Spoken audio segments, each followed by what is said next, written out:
Hola, bienvenido a Economía Real, un programa desarrollado por GIE Escuela de Negocios y EMOL TV para ayudar a las finanzas personales. En este capítulo me encuentro, como ya habitual, en compañía de Gustavo Castro. ¿Cómo estás, Gustavo? Muy bien, ¿y tú, Alejandro? Junto a Gustavo analizaremos el impacto que ha tenido el IPC durante estos meses y cuáles son las proyecciones inflacionarias que se avecinan para el presente año, para lo cual vamos a una nota de respaldo y posteriormente adentramos en materia. Una inflación poco preocupante, pero tampoco alentadora, fue la que acabamos de cerrar en el mes de mayo. Según el INE, esta acumuló un alza de un 0,7% durante el 2012 y un 3,1% en 12 meses.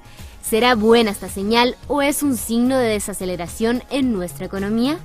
Con esto, el índice de precios al consumidor no tuvo variaciones en el mes. ¿Influirá en nuestro costo de vida actual? ¿Qué significa que el IPC sea cero? ¿Se está desacelerando el consumo en nuestro país?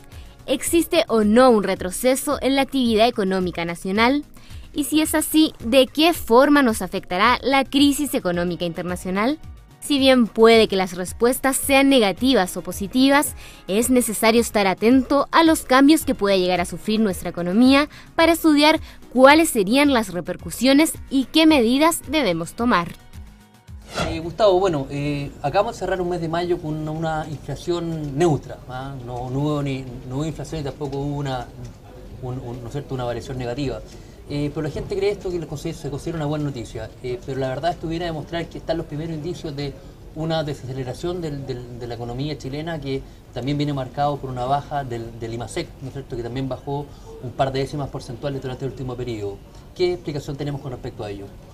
Bueno, Alejandro, primero recordar a la gente lo que es el IPC. El IPC es el índice de precio al consumidor, y lo que hace el IPC es tomar una canasta de bienes y servicios de la economía, como electricidad, alimentos, transporte, salud, entre otros, con diferentes ponderaciones, y bueno, ver cuánto han aumentado los precios de estos bienes y estos servicios de un mes a otro o de un año a otro, dependiendo de cómo lo estemos midiendo.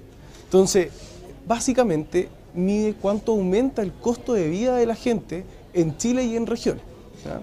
Lo que pasa es que es importante ese tema, Gustavo, porque la gente dice, pero ¿cómo fue la inflación un 0% si este mes subió la micro, si los alimentos están caros? Entonces, es importante entender que este polinomio está compuesto por una serie de factores, en donde, por ejemplo, ¿no es cierto?, los alimentos pesan casi un 0,19%, o sea, un 19% de esta canasta. Tenemos que transporte otro 19% más, y así se empieza a construir, ¿no es cierto?, este paquete, este polinomio de diferentes variables que constituye este IPC.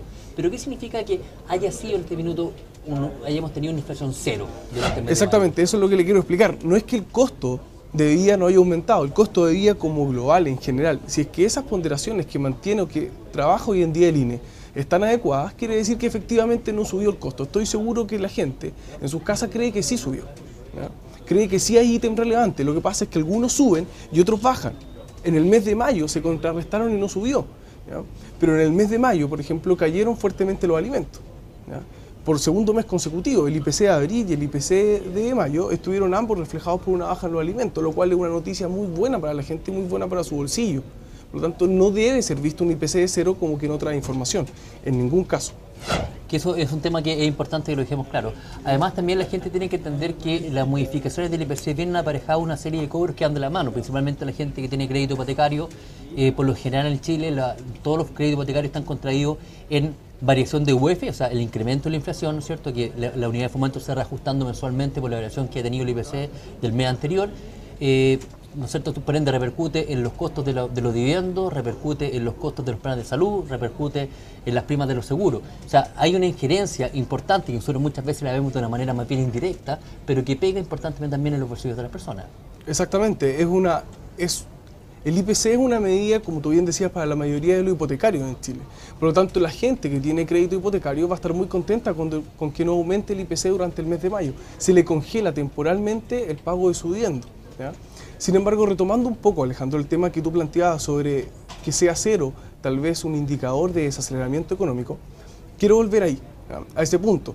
Como tú bien decías, nosotros tenemos un IPC cero que podría advertir en cierta forma que el consumo se está desacelerando, ¿ya? Podría advertir. Sin embargo, también quiero destacar otra cifra, que es que la electricidad durante el mes de mayo aumentó un 15,8%.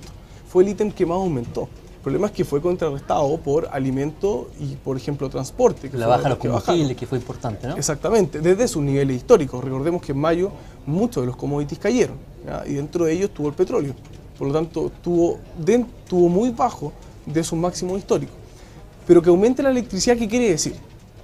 Eso es lo importante. ¿Qué quiere decir? Que hay dinamismo, que el empresariado está consumiendo. La mayoría de los consumidores de electricidad en Chile no son los hogares, son las empresas. Por lo tanto, si la electricidad está aumentando, hay más consumo de electricidad, quiere decir que la economía iría bien. Estoy de acuerdo contigo, Alejandro, que hay que esperar los próximos datos de IMASEC y ver cómo va el crecimiento económico del país. Porque recordemos, como lo hablamos la sesión pasada, todo el mundo en economía está esperando las elecciones del 17 de junio. En Grecia. Exactamente. El rescate financiero que se está haciendo España y ver de qué manera la zona euro empieza a dar luces de cómo va a solucionar este entuerto en el cual se encuentra entre político y económico, que efectivamente está ya afectando directamente a las sociedades que constituyen principalmente la economía en riesgo, que son Grecia, España, Portugal, Italia, entre otras, ¿no? Exactamente. Entonces, ante ese escenario internacional, la pregunta es cómo nos va a golpear, que lo abordamos un poco en el capítulo pasado, y ahora lo llevamos a temas inflacionarios. Entonces, ¿cómo nos va a golpear? Debemos esperar. No podemos hablar de que tenemos un desaceleramiento económico, pero sí es una señal como para estar monitoreando, y para el siguiente IPC, que va a ser el IPC de junio, que lo entrega todos los meses el INE el 8 de cada mes, tenemos que estar atentos a ver qué es lo que sucede, ¿ya? Por el momento es una buena noticia en cuanto a alimento y transporte, ¿ya? La gente debería estar contenta.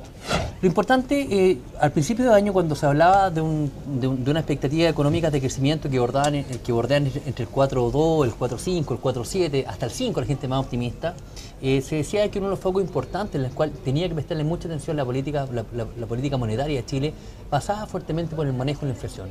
Cuando llevamos prácticamente 5 meses y llevamos un acumulado del año un 0,7%, ¿cuáles son las proyecciones? ¿Cambia un poco el escenario al cual nos habíamos visto enfrentados a principio de año con las proyecciones macroeconómicas?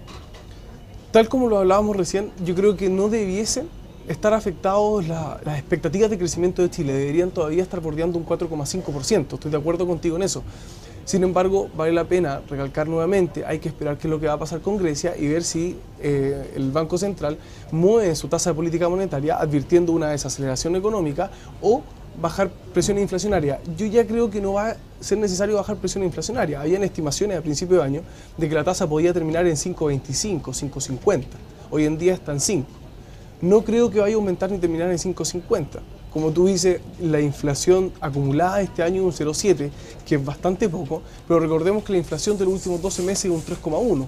Por lo tanto, que también estaba un poco sobre las expectativas también que tenía en primera instancia el Ejecutivo, ¿no? Por eso es una inflación dentro de las expectativas, pero controlada, ¿ya? Pero controlada, ¿qué es lo que permite que sea controlada? Que el crecimiento que nosotros tengamos, ese 4,2 o ese 4,5%, no va a ser un crecimiento abultado solo por inflación que va a terminar traspasando una carga muy importante hacia el costo de vida de la gente, sino que va a ser un crecimiento en armonía y un crecimiento con una inflación controlada, que es lo importante. Bueno, Gustavo, agradecemos tu presencia y esperamos a ustedes que esta información sea relevante para tomar decisiones con respecto a sus finanzas personales y también estar más informados con lo que respecta al mundo económico, y nosotros nos vemos en una próxima oportunidad.